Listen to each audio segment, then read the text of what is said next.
Di bawah hujan sisa malam, seorang bocah menatap pria kaya yang datang bukan untuk pamer, tapi menebus kesalahan lama. Jangan lupa subscribe, like, dan komentar kamu nonton dari kota mana. Kita mulai dari pertemuan yang tak pernah direncanakan ini. Hujan turun dari langit sore Jakarta seperti tidak punya rencana berhenti sejak siang. Air memukul atap seng kontrakan dengan suara rapat dan berulang, membuat gang sempit di belakang warung berubah menjadi sungai kecil berwarna coklat. Bau tanah basah bercampur asap gorengan yang tertahan di udara, menempel di pakaian siapapun yang lewat. Orang-orang berlari mencari teduh, sementara motor-motor memaksa lewat, menebar cipratan ke segala arah tanpa peduli.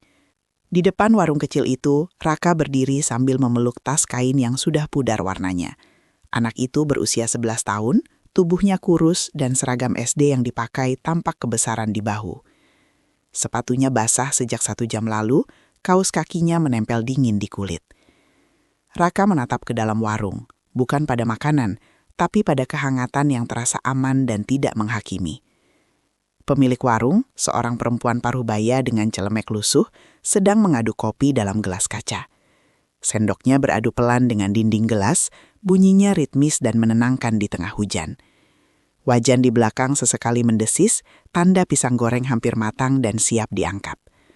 Raka menelan ludah, lalu menunduk, seolah berharap lantai bisa menolongnya dari rasa lapar yang mulai perih. Hari itu bukan hari yang baik untuk pulang cepat. Kontrakan Raka di ujung gang sudah menunggak 2 bulan, dan pemiliknya semakin sering lewat. Suara langkah berat dan batuk pura-pura itu selalu muncul menjelang malam. Raka tahu, ketukan pintu bisa datang kapan saja, dan ia tidak punya jawaban. Raka melangkah mendekat, berhenti di batas terpal yang menggantung rendah. Air hujan membentuk tirai tipis di depannya, memisahkan dunia hangat dan dingin. Ia menggosok kedua tangan, lalu menarik nafas dalam agar dadanya tidak terasa sesak. Tidak ada rencana selain bertahan 1 jam lagi di sini, lalu berjalan pulang pelan. Seorang pria muncul dari balik hujan, langkahnya tenang dan terukur. Sepatu kulitnya tetap mengkilap meski genangan mengelilingi, seolah hujan tidak berani menempel. Jas abu-abu gelap melekat rapi, kontras dengan suasana becek di sekitarnya. Pria itu berhenti tepat di samping Raka, cukup dekat untuk membuat anak itu menoleh tanpa sadar. Aroma parfum halus bercampur bau hujan, asing dan mahal. Raka jarang mencium bau seperti itu, biasanya hanya dari kejauhan.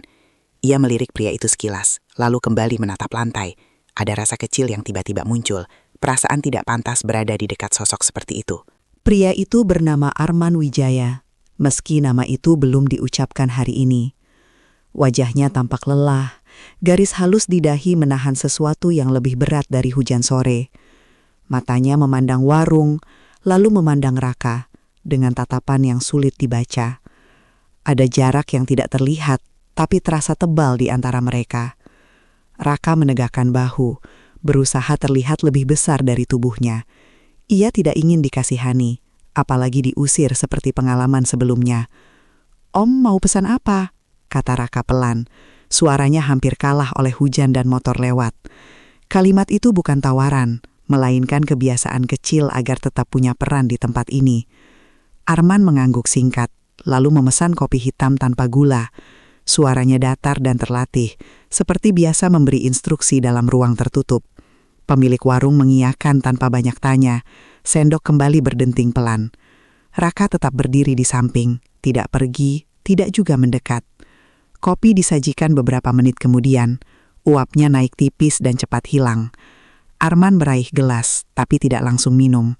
Ia menatap permukaan kopi yang bergetar, lalu melirik tas kain Raka. Ada tambalan di sudutnya, dijahit rapi meski benangnya berbeda warna. Arman mengamati tambalan itu lebih lama dari yang ia sadari.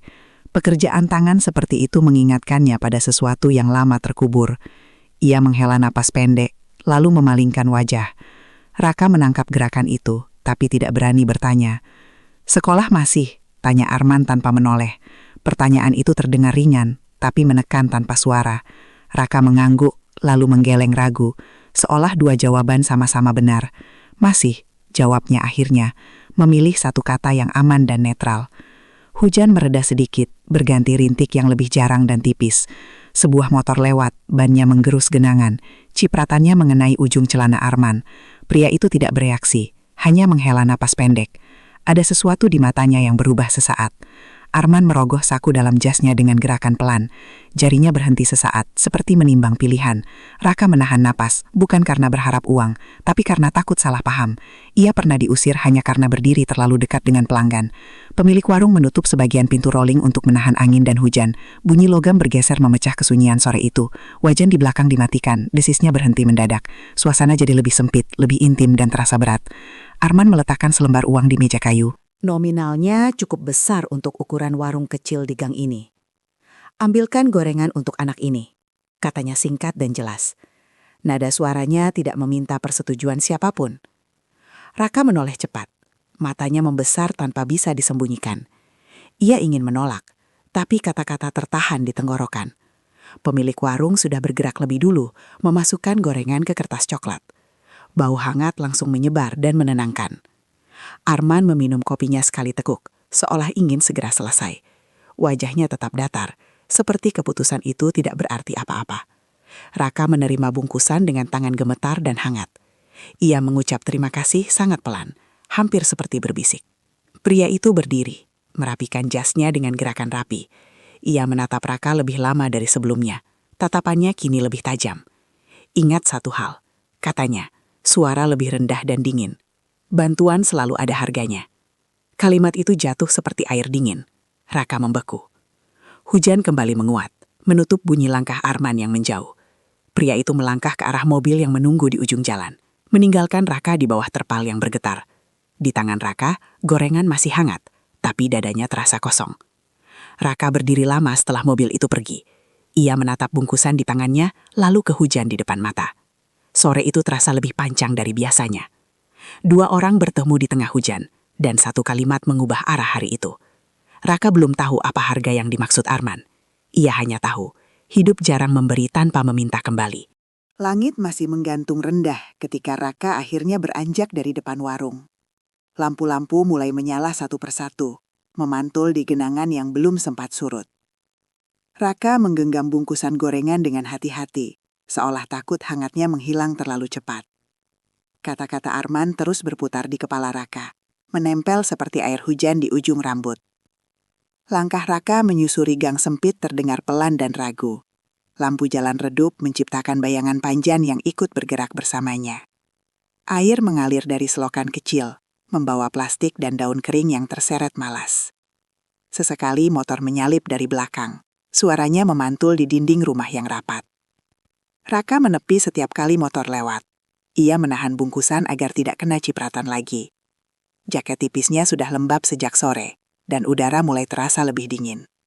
Raka mempercepat langkah, ingin segera sampai di tempat yang ia sebut rumah. Raka berhenti di bawah atap toko kelontong yang sudah tutup. Rolling door-nya berkarat, menyisakan celah kecil tempat angin masuk. Raka membuka sedikit kertas coklat, lalu menggigit satu gorengan kecil. Rasanya sederhana, tapi cukup membuat perut Raka tidak lagi kosong. Ia mengunyah pelan sambil berdiri diam. Tatapan Arman kembali muncul di ingatan Raka. Tenang namun seperti menghitung. Raka tidak merasa dihina, tapi juga tidak merasa ditolong sepenuhnya. Ada sesuatu yang belum selesai dalam tatapan itu. Di ujung jalan, bunyi azan maghrib terdengar dari masjid kecil. Suaranya melayang pelan, bercampur rintik hujan yang kembali turun. Raka menoleh sejenak ke arah suara itu, lalu mempercepat langkah. Malam selalu lebih kejam bagi anak seumur Raka. Raka menyimpannya karena itu satu-satunya bukti bahwa ia masih terdaftar sebagai murid. Raka meraba kertas itu, lalu berhenti. Ada sesuatu yang ikut terselip di antara halaman. Benda kecil itu terasa tebal dan licin di jari. Raka menariknya perlahan, lalu melihat selembar kartu nama dengan permukaan doff. Lampu dari luar cukup untuk membuat huruf timbul di sana terlihat jelas. Raka mengeja pelan. A. Wijaya. Nama itu terdengar berat dan asing.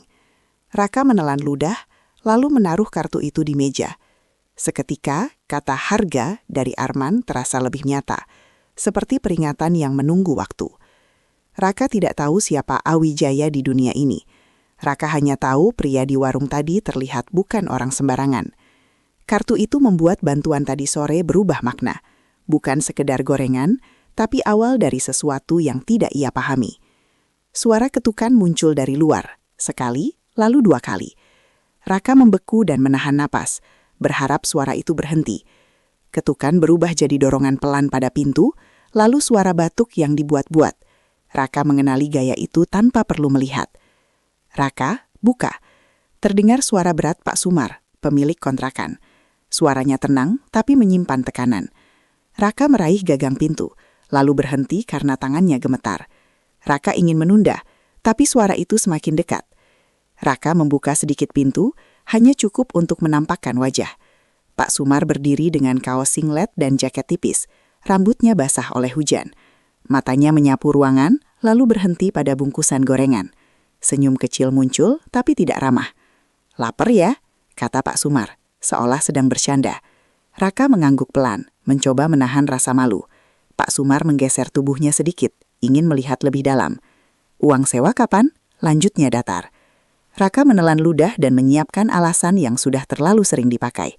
Raka ingin bilang sedang cari kerja kecil-kecilan, tapi kalimat itu terdengar kosong.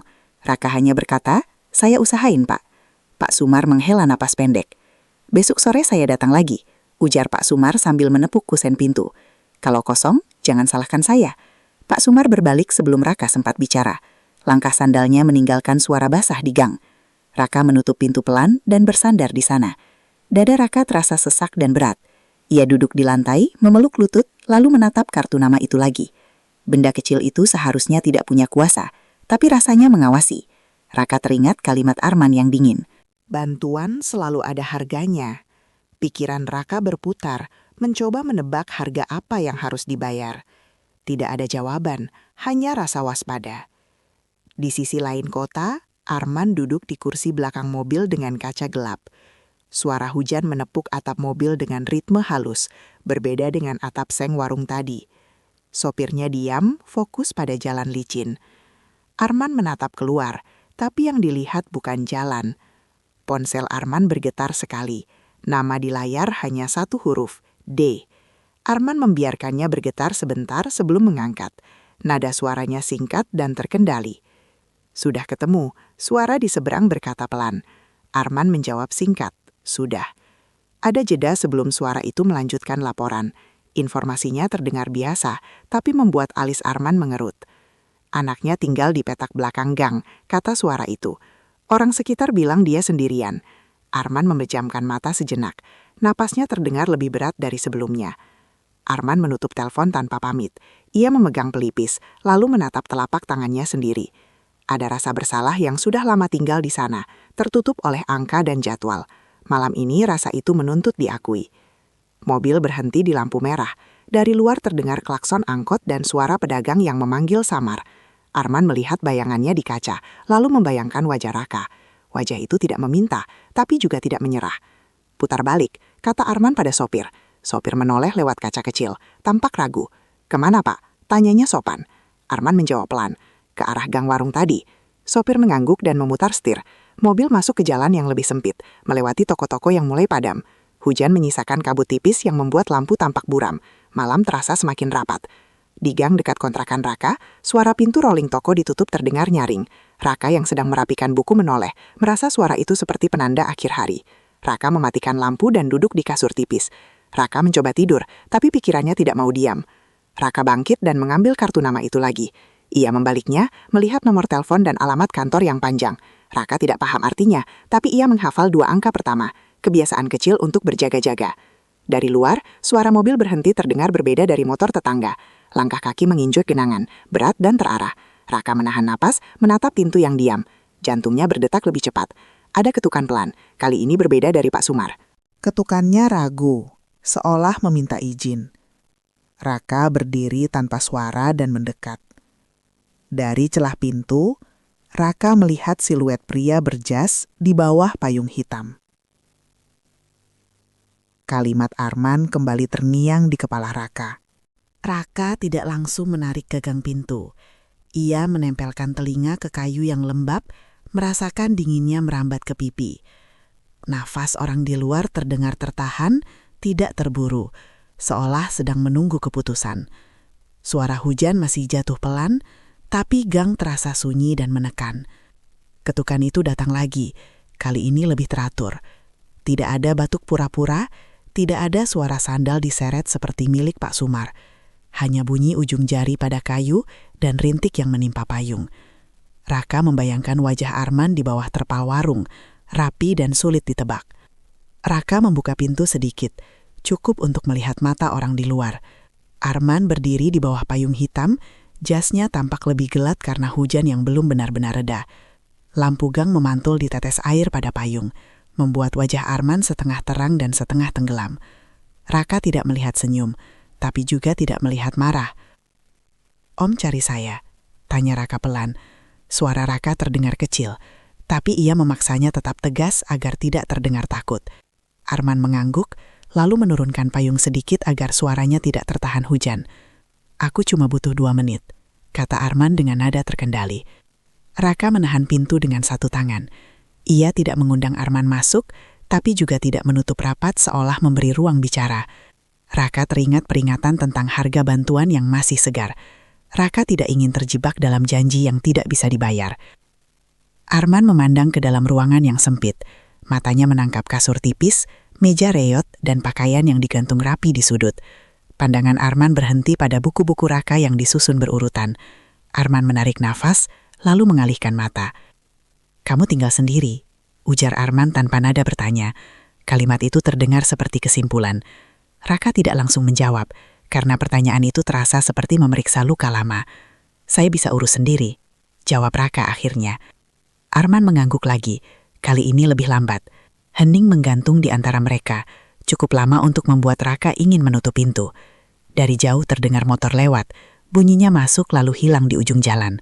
Pintu rolling toko kelontong beradu karena angin, menimbulkan bunyi logam yang tajam.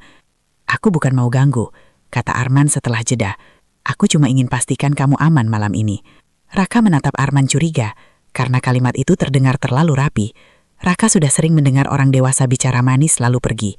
"Kenapa Om peduli?" tanya Raka. Pertanyaan itu keluar lebih cepat dari rencana.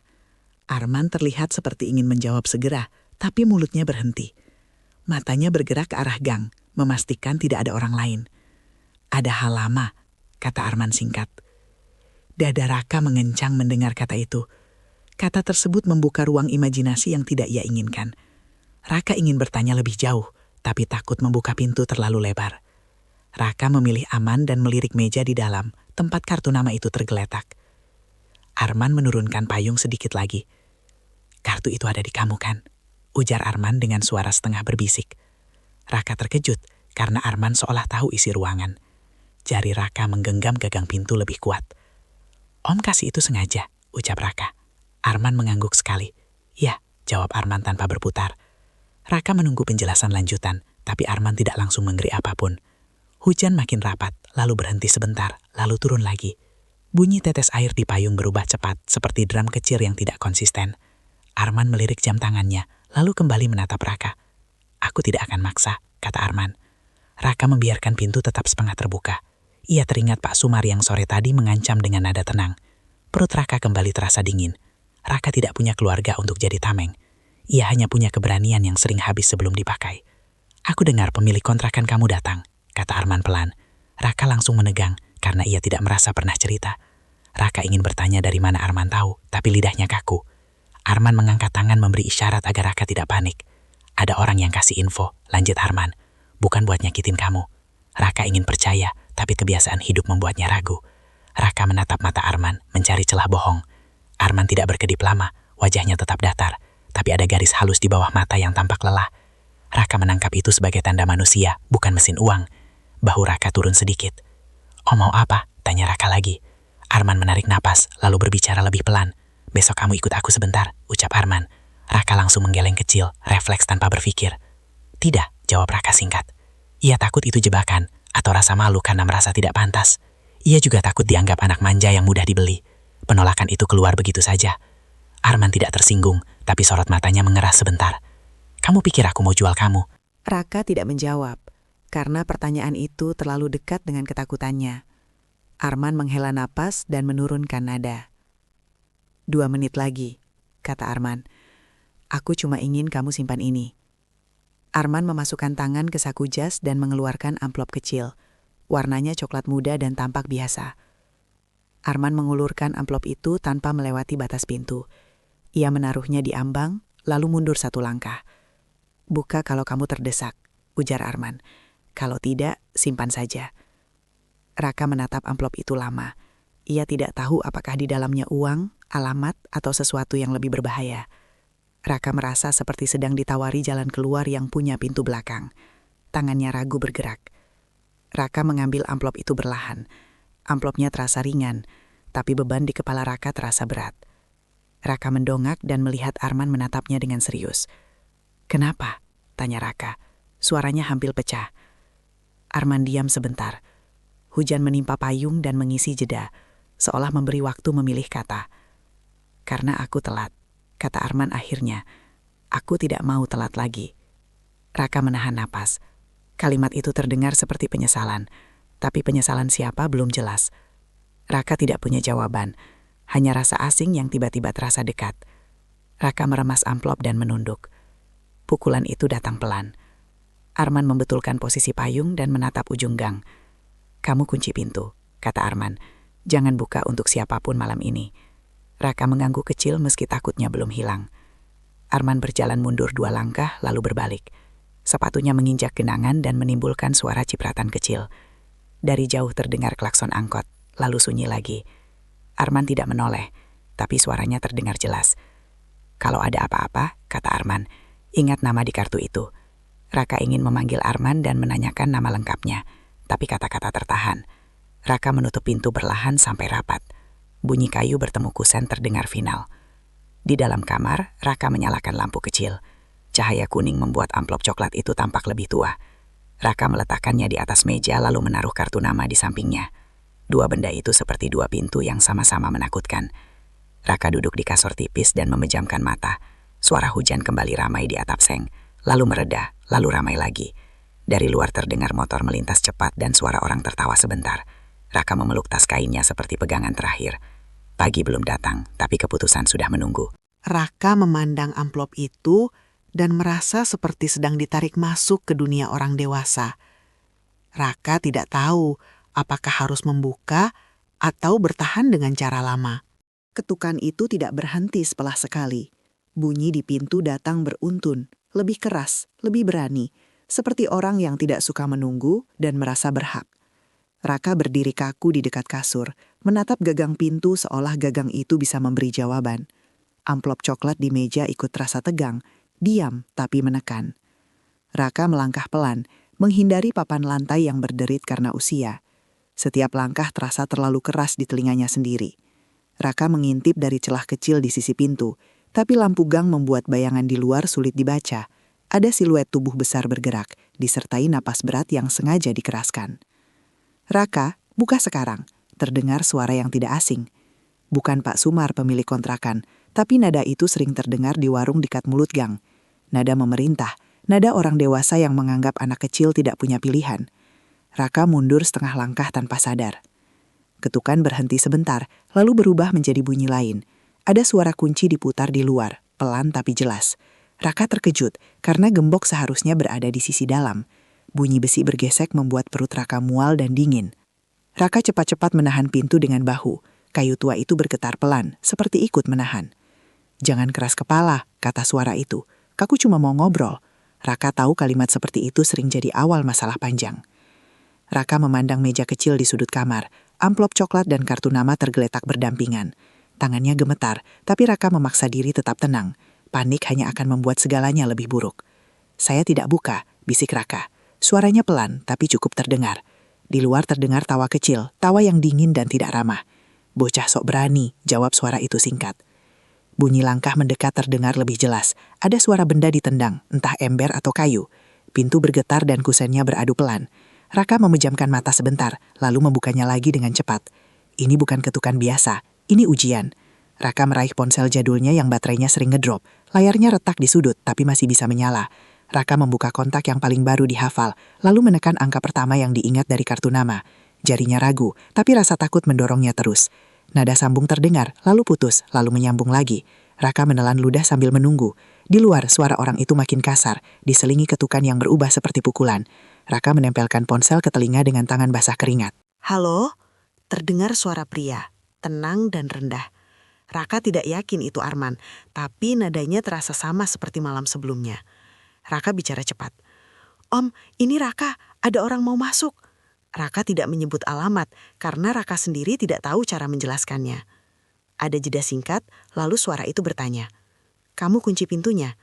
Raka menoleh ke arah kunci kecil di dalam, lalu mengangguk meski tidak terlihat. Iya, jawab Raka. Suara itu kembali terdengar. Jangan buka, aku kirim orang. Telepon terputus sebelum Raka sempat bertanya lebih jauh.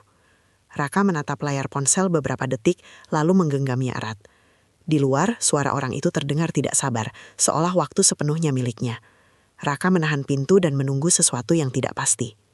Bunyi di luar berubah. Ada suara motor berhenti mendadak di dekat gang, diikuti langkah cepat di genangan air. Klakson angkot terdengar dari jauh, lalu menghilang. Orang di luar pintu seperti berhenti bergerak. Ada apa? Suara itu bertanya ke arah gang. Raka mendengar suara lain yang lebih keras dan tegas. Mas, minggir dulu, kata suara baru itu. Raka tidak mengenali suaranya, tapi nada itu seperti orang yang biasa memberi perintah. Terdengar suara dorongan, lalu umpatan pendek yang tertahan. Pintu Raka tidak lagi diguncang. Raka masih menahan napas, menunggu apakah ini hanya trik lain. Beberapa detik berlalu dengan hening yang berat. Lalu ada ketukan pelan, ketukan yang berbeda dari sebelumnya. Raka, ini dari Om yang kemarin, kata suara di luar. Buka sedikit saja, lihat dulu. Raka ragu, tapi rasa takutnya berubah menjadi curiga yang lebih terarah. Raka mengintip lagi dari celah, melihat seorang pria bertubuh sedang dengan jaket hujan dan wajah tegas. Raka membuka rantai pintu sedikit, hanya celah kecil. Pria itu menunjukkan ponsel, di layarnya ada nama yang hanya satu huruf. Pria itu tidak masuk, hanya berdiri menjaga jarak. Aku cuma pastikan kamu aman, katanya. Raka mengangguk kecil, lalu menutup celah lagi. Dari luar terdengar suara orang pertama menjauh sambil mengomel. Langkahnya berat, lalu makin jauh, lalu hilang. Gang kembali diisi hujan dan napas Raka yang belum stabil. Pagi datang tidak lama setelah itu, seolah malam sengaja dipotong. Hujan tinggal sisa rintik, tapi udara tetap lembab dan dingin. Raka duduk di kasur, matanya perih karena kurang tidur. Amplop coklat di meja masih utuh dan tidak tersentuh. Raka tidak membuka amplop itu, tapi memindahkannya ke dalam tas kain. Rasanya seperti membawa batu kecil di saku. Tidak berat, tapi selalu terasa. Raka mengambil seragam, merapikannya, lalu bersiap berangkat sekolah. Langkahnya cepat, seolah ingin mendahului rasa takut. Di jalan menuju sekolah, aroma gorengan pagi menyebar dari gerobak pinggir jalan. Suara wajan mendesis, disusul teriakan pedagang memanggil pembeli. Motor-motor berbaris, membentuk kemacetan kecil dekat lampu merah. Raka melewati semuanya dengan kepala tertunduk. Di gerbang sekolah, suasana sudah ramai. Ada tawa, ada teriakan kecil, ada langkah kaki berlarian. Raka ikut masuk, tapi merasa terpisah dari keramaian itu. Pikirannya masih tertinggal di pintu yang diguncang semalam. Di kelas, guru meminta murid mengeluarkan buku. Raka membuka tas, lalu tanpa sengaja melihat amplop itu di selah buku tulis. Jantung Raka berdegup lagi, karena amplop itu seperti tanda bahwa hidupnya berbeda. Raka menutup tas cepat-cepat. Saat jam istirahat, Raka duduk di pinggir lapangan. Angin membawa suara anak-anak bermain, tapi Raka tidak ikut bergerak. Raka menatap keluar pagar sekolah, ke arah jalan. Perasaan diawasi kembali muncul tanpa alasan jelas. Sore harinya, Raka pulang lebih cepat. Raka ingin sampai kontrakan sebelum Pak Sumar datang lagi. Namun di mulut gang, Raka melihat Pak Sumar sudah berdiri dengan tangan di pinggang. Wajahnya tidak sabar dan siap marah. Di samping Pak Sumar berdiri lelaki yang semalam mengedor pintu. Wajahnya kini lebih jelas di bawah cahaya sore. Senyumnya miring dan tidak ramah. Raka berhenti melangkah. Kakinya terasa berat. Pak Sumar menatap Raka dari ujung kepala sampai kaki. Nah, ini bocahnya, kata Pak Sumar dengan nada dibuat santai. Lelaki di sampingnya mengangguk pelan, seperti sudah sepakat. Raka menelan ludah. Di belakang mereka, sebuah mobil hitam berhenti pelan di ujung jalan. Suaranya halus dan berbeda dari kendaraan lain. Pintu mobil itu mulai terbuka perlahan. Raka melihat sosok pria itu turun dari mobil hitam. Lalu dunia di sekitarnya seperti mengunci perlahan. Pria itu tidak membawa payung, tapi jasnya tetap rapi, seolah hujan dan becek tidak layak menempel di tubuhnya. Langkahnya pelan, namun mantap. seperti orang yang terbiasa disisakan ruang oleh sekitar. Pak Sumar dan lelaki penggedor pintu ikut diam beberapa detik, seakan udara menekan mereka. Arman berjalan mendekat tanpa menatap Pak Sumar lebih dulu. Pandangannya singgah ke Raka, lalu berpindah ke dua orang dewasa di mulut gang. Wajah Arman tenang, namun ada dingin yang tertahan di matanya. Raka merasakan tenggorokannya kering, karena situasi ini terasa seperti panggung yang tidak pernah ia minta. "Pak," kata Arman dengan suara rendah dan datar. Ia menyebutnya tanpa nama, seolah tidak perlu repot mengenal lebih jauh. Pak Sumar mencoba tersenyum, tapi senyumnya tersangkut di ujung bibir. "Oh, ini siapa ya?" tanya Pak Sumar, mencoba terdengar santai. Arman mengangkat dagu sedikit. "Yang punya urusan dengan anak ini," jawab Arman. Kalimat itu sederhana, tapi menutup ruang bercanda. Lelaki di samping Pak Sumar menggeser kaki. Jelas tidak suka ada orang lain yang tiba-tiba lebih berkuasa. Raka menahan napas, menunggu siapa yang akan bicara lebih keras. Pak Sumar tertawa kecil. Tawa yang terdengar dibuat-buat. "Urusan saya sama anak itu urusan sewa," kata Pak Sumar. "Kontrakan itu punya saya." Arman mengangguk pelan, seolah sudah tahu semua itu. "Uang sewa bisa dibicarakan dengan cara yang benar," kata Arman. Lelaki penggedor pintu menyela dengan suara kasar. "Mas, jangan ikut campur," katanya sambil melangkah setengah maju. Arman menoleh, tatapannya singkat, namun membuat lelaki itu menelan ludah. "Kamu yang semalam gedor pintu?" tanya Arman. Lelaki itu tidak menjawab, tapi bahunya menegang. Raka berdiri di antara mereka, seperti anak kecil yang tersangkut di pertengkaran orang dewasa. Ia ingin bilang bahwa ia tidak pernah meminta siapapun datang, namun suara Raka hilang oleh rasa takut dan malu yang bercampur. Raka hanya memegang tas kainnya lebih erat, seolah itu satu-satunya pegangan. Arman mengeluarkan dompet tipis dari saku dalam jas. Gerakannya rapi dan tidak tergesa, seperti semua sudah diperhitungkan. Mata Pak Sumar langsung berubah fokus, mengikuti setiap gerakan. "Saya bayar tunggakan 2 bulan, kata Arman. Raka menoleh cepat, kaget dan panik bersamaan. Ia ingin menolak, tapi mulutnya tidak bergerak. Pak Sumar bersandar sedikit, seolah sudah menang sebelum uang berpindah tangan. "Nah, gitu dong," kata Pak Sumar. Suaranya kembali ringan. Arman menahan dompetnya, tidak langsung menyerahkan. "Tapi ada syarat," kata Arman. Pak Sumar mengangkat alis. Wajahnya berubah tidak sabar. "Syarat apa?" tanya Pak Sumar. Arman menjawab tenang. "Tidak ada ancaman, tidak ada orang suruhan, dan tidak ada lagi yang datang malam-malam." Pak Sumar tertawa lagi, tapi kali ini suaranya lebih tipis. "Lah, saya cuma nagih," katanya. Arman menatapnya tanpa bergerak sedikit pun. Hening sesaat membuat bunyi motor lewat terdengar keras. Dari kejauhan, suara pedagang bakso berteriak, lalu menghilang. Arman akhirnya mengeluarkan uang dan menyodorkannya ke Pak Sumar. Pak Sumar meraih cepat, tapi Arman menahan ujungnya sejenak. "Kalau kamu langgar," kata Arman pelan, "urusan kita jadi lain." Pak Sumar kaku beberapa detik, lalu menarik uang itu dan mengangguk. Lelaki penggedor pintu mendecak, jelas tidak suka kalah. "Kita pergi," gumam Pak Sumar pada lelaki itu.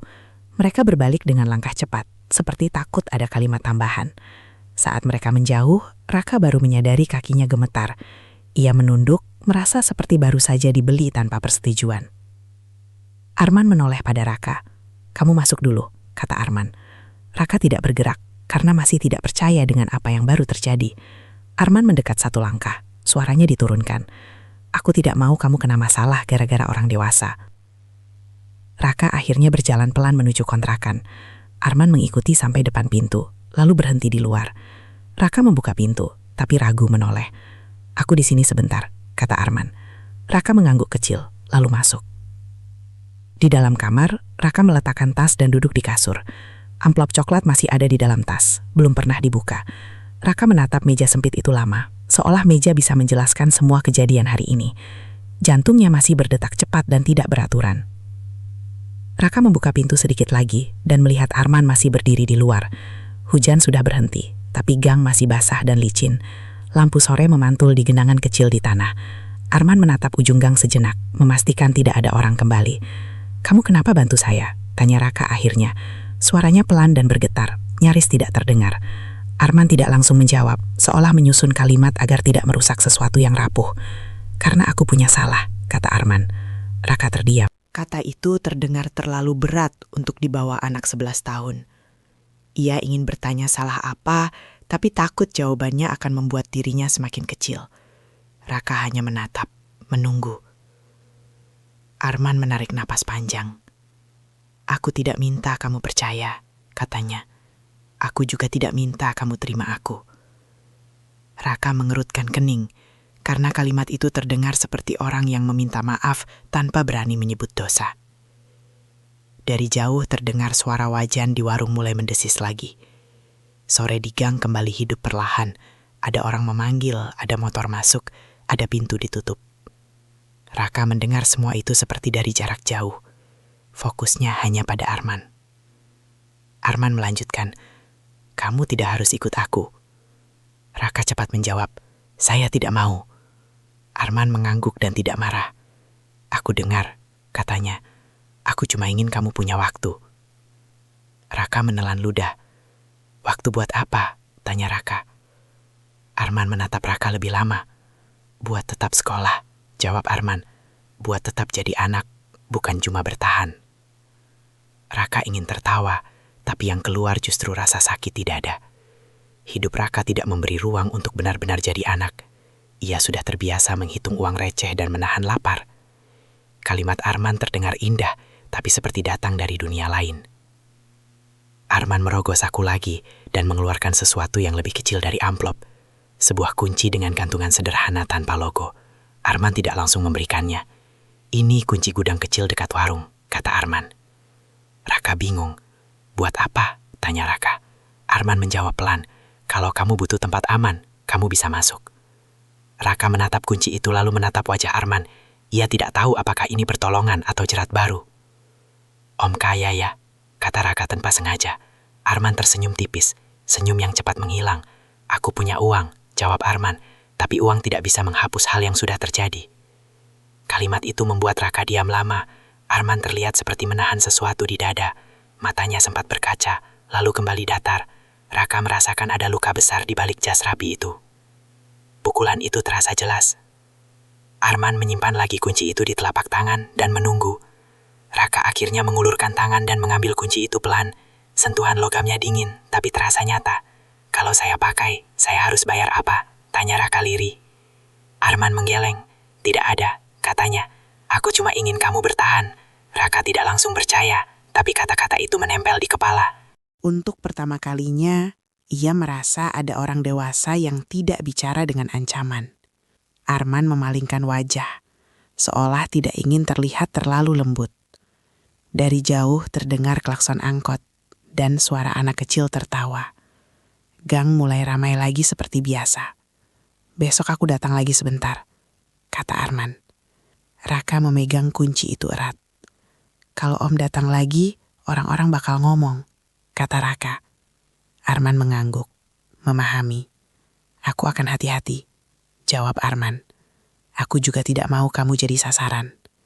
Arman melangkah mundur, lalu berjalan ke arah mobil. Raka berdiri di ambang pintu dan menatap punggung Arman. Ada rasa lega kecil, tapi juga takut yang baru tumbuh. Raka merasa seperti baru saja masuk ke konflik yang lebih besar. Saat Arman membuka pintu mobil, ponselnya bergetar. Arman membaca layar sebentar, lalu wajahnya berubah kaku. Ia menatap kembali ke gang ke arah kontrakan Raka. Arman mengangkat ponsel ke telinga dan menjawab singkat. "Jangan sentuh anak itu," kata Arman. Arman masih memegang ponsel di telinga ketika suara dingin itu berhenti tiba-tiba. Jalanan di depan mobil hitam terasa menyempit, padahal gang ini sama saja sejak Raka kecil. Arman menatap kontrakan Raka dari kejauhan, lalu menelan sesuatu yang tidak terlihat. Tangannya turun pelan, tapi wajahnya tetap kaku dan tertutup. Raka tidak mendengar isi percakapan itu, tapi Raka melihat perubahan pada wajah Arman dengan jelas. Ada 1 detik ketika Arman seperti kehilangan kendali, lalu cepat merapikannya kembali. Raka berdiri di ambang pintu, menggenggam kunci gudang sampai telapak tangannya sakit. Raka ingin bertanya, tapi rasa takut menahan semua kata. Arman menoleh lagi ke arah Raka. "Masuk," kata Arman singkat. Nadanya bukan marah, tapi terburu dan menekan. Raka mundur setengah langkah, lalu masuk ke dalam kamar. Arman tidak ikut masuk, hanya berdiri di luar, seolah menjaga jarak agar tidak menambah perhatian. Di dalam kamar sempit itu, Raka duduk di kasur tipis dan menunggu. Suara gang kembali normal, ada motor lewat, ada ibu-ibu memanggil anaknya pulang. Dari jauh, wajan warung masih mendesis, membuat sore terdengar biasa. Raka merasa aneh, karena hidupnya sedang tidak biasa sama sekali. Arman mengetuk pintu sekali, lebih pelan dibanding orang-orang sebelumnya. Raka membuka sedikit, melihat Arman berdiri dengan wajah yang lebih gelap dari tadi. "Aku harus pergi sekarang," kata Arman. "Tapi aku perlu kamu dengar ini baik-baik." Raka mengangguk pelan. Arman menatap Raka, lalu melirik ujung gang seolah takut ada telinga lain. "Kalau ada orang yang tanya kamu tentang aku, kamu bilang tidak kenal," ujar Arman. Raka terkejut, karena kalimat itu terdengar seperti perintah untuk berbohong demi keselamatan. "Kenapa?" tanya Raka lirih. Arman menahan napas, lalu menjawab pendek. "Ada orang yang mau pakai kamu untuk nyakitin aku," katanya. Raka merasakan perutnya kembali dingin dan kosong.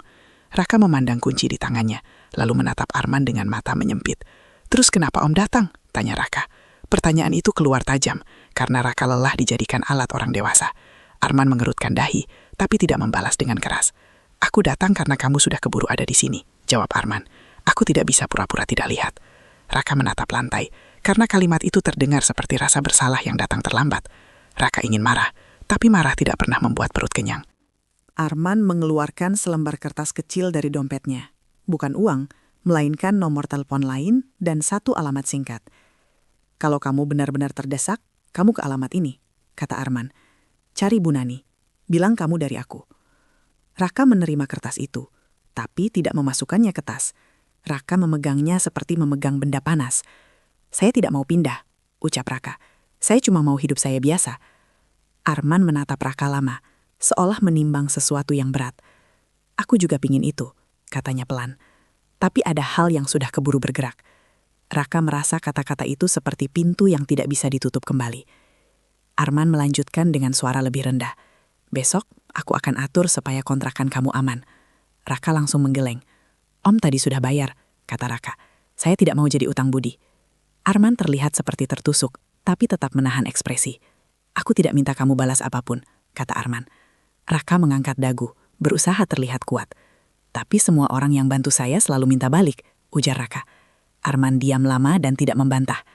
Hening itu memanjang, diisi suara air menepes dari talang. Ada anak kecil berlari di gang sambil tertawa, lalu ibunya memanggil keras. Motor lewat pelan, knalpotnya batuk-batuk. Raka mendengar semua itu sebagai pengingat bahwa dunia tetap berjalan. Arman akhirnya berkata, "Kalau begitu, aku kasih kamu pilihan." Arman mengangkat tangan, menunjukkan dua benda, kunci gudang dan amplop coklat yang belum dibuka. "Kunci itu cuma tempat aman," kata Arman. "Amplop itu hanya untuk keadaan darurat." Raka menegang, karena Arman menyebut amplop tanpa pernah melihat isinya. Raka menutup pintu lebih rapat, takut Arman masuk dan mengambil alih keputusan. "Saya tidak buka amplop," kata Raka cepat.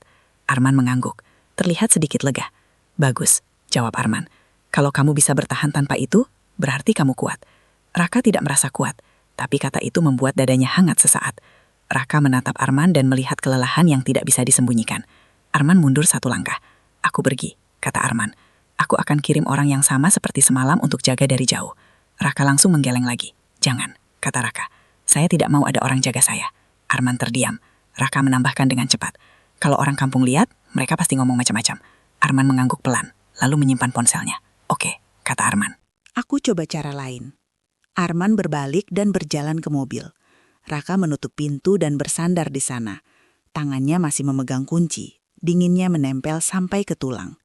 Raka merasa seperti harus memilih sendiri, meski tidak pernah diajari memilih. Malam datang cepat. Lampu-lampu gang menyala satu persatu, memantul di genangan yang mulai kering. Raka duduk di meja kecil dan mengeluarkan buku tulis, mencoba belajar seperti anak lain. Namun angka-angka menari karena pikirannya penuh. Raka akhirnya berdiri dan mengambil kunci gudang. Ia memasukkannya ke saku celana, lalu menutup pintu pelan. Gang malam berbau sisa hujan dan asap rokok. Suara TV dari rumah tetangga terdengar, bercampur tawa acara komedi. Raka berjalan menuju warung dengan langkah cepat tapi hati-hati. Di depan warung, pemiliknya masih sibuk. Wajan kembali mendesis dan kopi diseduh. Raka berdiri sebentar di tepi, lalu menyelinap ke samping, menuju pintu kecil gudang yang Arman maksud.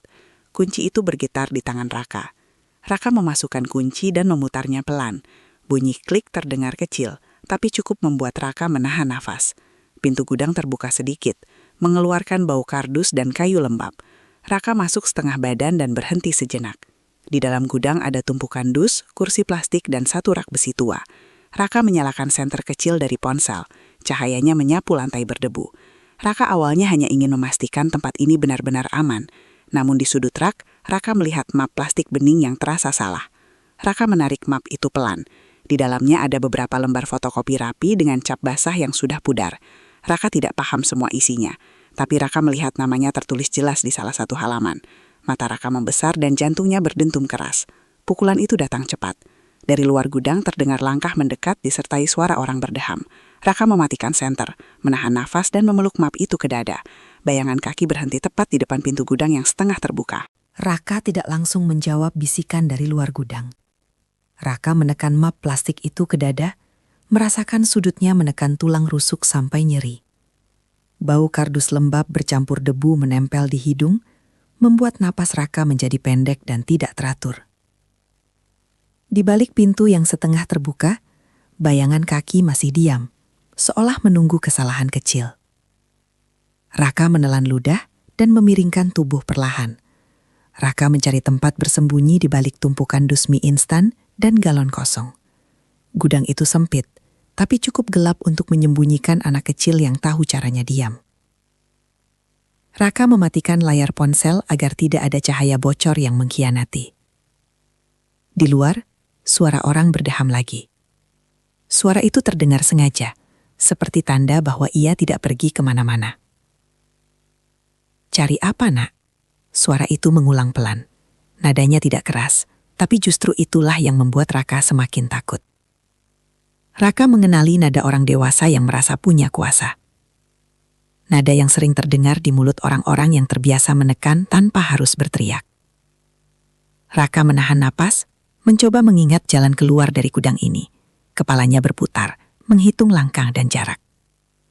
Raka melihat celah kecil di sisi gudang, tempat udara masuk dari bawah terpal biru. Dari sana, Raka bisa mendengar suara wajan warung mendesis dan suara gelas diketuk. Warung di depan masih hidup dan ramai. Itu berarti masih ada orang dewasa lain yang bisa melihat. Pintu gudang bergerak sedikit, terdorong lebih lebar. Cahaya dari warung masuk tipis dan membelah debu di udara. Raka melihat siluet kepala seorang pria menunduk, seolah mengintip ke dalam. Pria itu tidak masuk penuh, tapi jaraknya cukup dekat untuk membuat jantung Raka berdentum keras. "Keluar aja," kata pria itu dengan bisik rendah. "Aku bukan mau nyakitin." Raka tidak percaya kalimat itu, karena kalimat seperti itu sering jadi awal kebohongan. Raka merapatkan map plastik ke dada, lalu meraba kunci gudang di saku. Raka tidak tahu apakah kunci itu bisa melindungi, tapi Raka butuh pegangan. Suara langkah lain terdengar dari arah warung. Ada bunyi sendok beradu dengan gelas, lalu suara kursi plastik digeser. Pemilik warung memanggil seseorang. Suaranya terdengar biasa dan keras. Raka merasakan ada kesempatan kecil yang tidak boleh dilewatkan. Raka bergerak pelan ke arah pintu, tapi kakinya menyenggol dus tipis. Dus itu bergeser dan menimbulkan bunyi gesek yang jelas. Pria di luar langsung menoleh ke arah suara itu. "Nah," bisiknya, "di situ kamu." Raka berlari keluar gudang secepat mungkin. Raka menerobos sisi warung dan hampir menabrak meja kecil. Pemilik warung kaget dan matanya membesar. Wajan mendesis lebih keras karena api belum dikecilkan. "Raka!" panggil pemilik warung dengan suara tajam karena panik. Raka tidak berhenti tapi menoleh sebentar. "Ada orang," kata Raka terbata. Pemilik warung langsung mengangkat spatula, seolah itu tongkat pengusir. Pria yang tadi di gudang muncul di ambang pintu warung. Tubuhnya besar dan jaketnya basah oleh sisa hujan. Wajahnya berusaha terlihat santai, tapi matanya gelisah. "Bu, saya cuma cari anak ini," katanya. Pemilik warung menatap pria itu tajam. "Cari anak kok malam-malam?" balasnya keras. Suara itu mengundang perhatian orang sekitar. Dari gang terdengar suara orang bertanya dan langkah mendekat. Raka berdiri di belakang pemilik warung sambil memeluk map plastik. Lutut Raka terasa lemas dan bergetar. Pria itu menatap map di tangan Raka, matanya seperti menghitung. Itu milik saya, katanya pelan. Pemilik warung menoleh ke Raka. Itu apa? Tanyanya. Raka ingin menjawab, tapi lidahnya berat. Raka hanya menggeleng kecil, karena Raka sendiri belum paham isinya. Pria itu melangkah satu langkah, tapi pemilik warung mengangkat spatula lebih tinggi. Jangan maju, kata pemilik warung.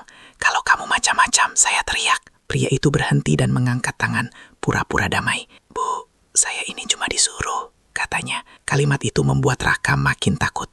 Disuruh berarti ada orang lain yang lebih besar di belakangnya. Raka menatap map plastik itu lagi, ingin tahu kenapa namanya ada di situ. Raka merasa map itu seperti kunci dari masalah yang lebih besar. Orang-orang mulai berkumpul di depan warung. Ada bapak-bapak dengan rokok di tangan. Ada anak muda yang baru pulang nongkrong. Suara mereka bercampur, menanyakan apa yang terjadi. Pria itu melihat situasi berubah tidak menguntungkan. Pria itu mundur setengah langkah. Raka, kamu itu anak baik, katanya, seolah ingin membujuk. Aku cuma mau ambil map itu. Raka tidak menjawab dan memeluk map lebih erat. Pemilik warung menatap pria itu dengan jijik. Pria itu akhirnya berbalik dan pergi. Sebelum pergi, ia menoleh dan berbisik. Kamu pikir kamu bisa sembunyi? Raka merinding mendengarnya. Pemilik warung berdiri di depan Raka sampai pria itu benar-benar menghilang. Keramaian perlahan bubar setelah situasi tenang. Pemilik warung menatap Raka dengan wajah serius. Kamu ikut saya, katanya. Raka menurut tanpa banyak bicara, masih gemetar.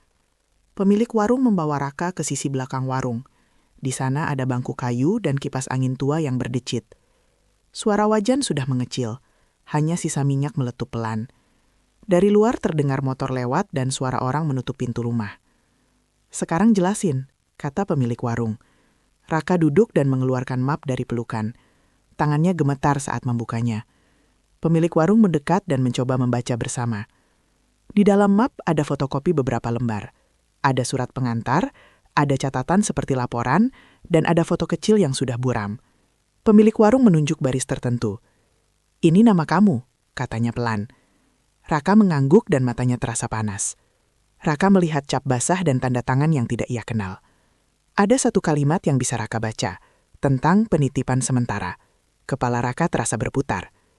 Ini kayak urusan kantor, gumam pemilik warung. Kok bisa ada di gudang? Raka teringat kunci dari Arman, dan dadanya terasa sesak. Raka tidak ingin menuduh, tapi map itu berada di tempat yang Arman beri akses. Pemilik warung menatap Raka lama. Kamu kenal Arman? Tanyanya. Raka ragu, lalu menggeleng sesuai pesan Arman. Tidak, jawab Raka pelan. Pemilik warung tidak puas. Terus siapa yang kasih kunci? Tanyanya lagi. Raka meraba kunci di saku dan merasa benda itu membakar. Ada orang baik, Bu, kata Raka akhirnya. Pemilik warung menghela napas panjang. Orang baik tidak simpan dokumen anak di gudang, kata pemilik warung. Raka menunduk karena kalimat itu terdengar benar. Di mata Raka, semua bantuan kini terasa berbahaya. Raka meraih ponsel dan ingin menekan nomor Arman. Jarum jam di layar seolah berjalan lambat. Jarinya berhenti karena Arman tadi bilang jangan bilang kenal. Raka bimbang, tidak tahu siapa yang lebih berbahaya. Pemilik warung berkata pelan, kalau kamu takut pulang, kamu tidur di sini. Raka mengangguk tapi pikirannya tetap gelisah. Kontrakan tidak aman, gudang juga tidak aman. Dunia terasa mengecil. Di luar, suara sirene ambulans melintas jauh lalu hilang. Hujan rintik kembali turun, menimpa terpal warung dengan ritme lembut. Pemilik warung menutup pintu samping dan mengunci. Bunyi kunci beradu membuat Raka menelan ludah. Raka duduk di bangku dan memandang map plastik itu lagi. Ada beberapa bagian yang belum ia baca. Raka melihat satu halaman yang tertutup lipatan kecil. Raka membuka lipatan itu perlahan. Di sana tertulis sebuah nama panjang, bukan nama Raka. Nama itu diikuti catatan kecil dengan tinta berbeda. Raka tidak paham semuanya, tapi Raka melihat kata Wijaya tercetak jelas. Mata Raka membesar dan nafasnya tertahan. Pukulan itu terasa di dada. Raka menatap layar ponsel pemilik warung tanpa berkedip. Nama Pak Sumar yang muncul membuat dadanya mengeras. Seperti ada batu kecil jatuh tepat di tengah napas. Pemilik warung tidak langsung mengangkat, hanya menatap Raka sejenak dengan sorot waspada. Bunyi dering itu mengisi ruang sempit dengan ketegangan yang tidak terlihat, namun terasa berat. Pemilik warung akhirnya mengangkat telepon dan menaruhnya di telinga. Halo? Katanya singkat dan dingin, tanpa basa-basi. Raka menahan napas, mencoba menangkap nada suara dari seberang yang tidak bisa ia dengar jelas. Ia hanya melihat perubahan wajah pemilik warung yang perlahan menjadi lebih kaku. Tidak ada anak di sini, kata pemilik warung dengan tenang. Kalimat itu terdengar sederhana, seolah fakta yang tidak bisa dibantah. Pemilik warung mendengarkan lagi beberapa detik, lalu menutup pembicaraan tanpa menunggu jawaban. Ponsel diturunkan perlahan, dan ruang kembali diisi suara hujan yang menimpa terpal.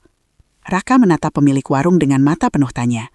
Pemilik warung menghela napas panjang, seakan menahan kesal. "Dia nyari kamu," kata pemilik warung. "Dia bilang kamu bawa dokumen yang bukan hakmu." Raka menelan ludah, merasa map plastik di tangannya semakin berat. Pemilik warung duduk di bangku kayu dan menepuk sisi bangku kosong. Raka ikut duduk dengan bahu tegang dan punggung kaku.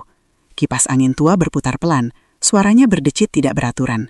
Bau minyak dingin dari wajan memenuhi udara dan menempel di baju Aka. "Sekarang dengar," kata pemilik warung dengan suara rendah. "Aku bukan orang pintar, tapi aku tahu satu hal." Pemilik warung menatap Raka lurus tanpa berkedip. Kalau orang dewasa ramai-ramai cari kertas, berarti kertas itu penting. Raka mengangguk kecil tanpa suara. Tangannya masih memegang map plastik, jemarinya terasa dingin. Pemilik warung melanjutkan, "Kamu tidak boleh pegang ini sendirian." Raka tahu itu benar, tapi kepalanya penuh dengan wajah orang-orang yang sulit dipercaya. Raka memikirkan Arman, dengan jas rapi dan suara tenang yang terasa menyimpan beban. Raka juga memikirkan pria di gudang dan Pak Sumar dengan nada memerintah. Semuanya terasa berbahaya dengan cara masing-masing. Raka merasa seperti berdiri di tengah lingkaran yang terus mengecil. Pemilik warung berdiri dan menutup pintu belakang lebih rapat. Dari luar terdengar suara motor lewat dan klakson yang jauh. Malam terus berjalan seolah tidak peduli pada pilihan Raka. "Besok pagi kita ke tempat orang-orang yang bisa bikin ini jelas," kata pemilik warung. "Kemana?" tanya Raka pelan. Pemilik warung menjawab tanpa ragu. "Ke kantor yang capnya ada di kertas itu." Raka merasakan perutnya dingin lagi, tapi juga ada arah yang mulai terlihat. Untuk pertama kalinya, ada rencana yang tidak bergantung pada janji orang kaya. Malam itu, Raka tidur di belakang warung. Kasur lipat digelar seadanya dan selimut tipus dibagi dua. Hujan reda, digantikan suara serangga malam dan tetesan air dari talang. Raka menatap langit-langit dan memikirkan hidup yang memaksanya tumbuh lebih cepat. Pagi datang dengan suara azan subuh dari musola ujung gang. Pemilik warung sudah bangun dan menyeduh kopi hitam. Aroma kopi pahit bercampur bau roti bakar memenuhi ruangan. Raka bangun dengan mata berat, tapi pikirannya terasa lebih jernih dari malam tadi. Pemilik warung menyerahkan roti hangat dan segelas teh manis. "Makan dulu," katanya singkat. Raka makan perlahan, merasakan perutnya diisi dengan tenang. Ada rasa aman kecil yang jarang ia rasakan selama ini. Setelah itu mereka berjalan menuju jalan besar. Udara pagi masih lembab dan segar. Genangan air memantulkan cahaya matahari yang mulai naik. Motor-motor berlalu lalang dan penjual sayur berteriak menawarkan dagangan. Raka memegang map plastik erat di dada. Di halte kecil, mereka menunggu angkot. Angkot datang dengan suara mesin batuk-batuk dan pintu berderit. Mereka naik dan duduk di bangku belakang. Raka menoleh ke jendela, melihat gang tempat ia tinggal menjauh perlahan. Di dalam angkot, Raka membuka map sedikit demi sedikit. Ia membaca ulang nama-nama dan cap yang tercetak pudar. Ada satu bagian yang membuatnya berhenti lama. Di sana tertulis catatan tentang penyerahan tanggung jawab dengan bahasa kaku. Pemilik warung melirik ke arah Raka. "Kamu lihat apa?" tanyanya. Raka menjawab pelan. "Kayaknya ada yang lepas tangan." Pemilik warung mengangguk pelan, seolah sudah menduga hal itu sejak awal. Angkot berhenti di depan sebuah gedung tua bercat krem. Plang di depannya menunjukkan kantor pemerintahan kecil yang terlihat sepi. Raka turun dan menatap bangunan itu lama. Tangga semen tampak tinggi dan dingin bagi anak seusianya. Di dalam kantor, udara terasa dingin dan bau kertas lama memenuhi ruangan. Beberapa pegawai menatap dari balik meja dengan pandangan penasaran. Pemilik warung menjelaskan singkat, lalu menyerahkan map plastik. Pegawai itu membaca dengan dahi berkerut. "Ini berkas lama," kata pegawai itu. "Kenapa baru muncul sekarang?" Raka tidak menjawab, tapi jantungnya berdetak cepat dan keras. Pemilik warung berkata tenang, "Karena anaknya baru tahu." Pegawai itu menatap Raka lama. "Kamu tahu arti nama ini?" tanyanya sambil menunjuk halaman tertentu. Raka menggeleng pelan. Pegawai itu menarik nafas panjang.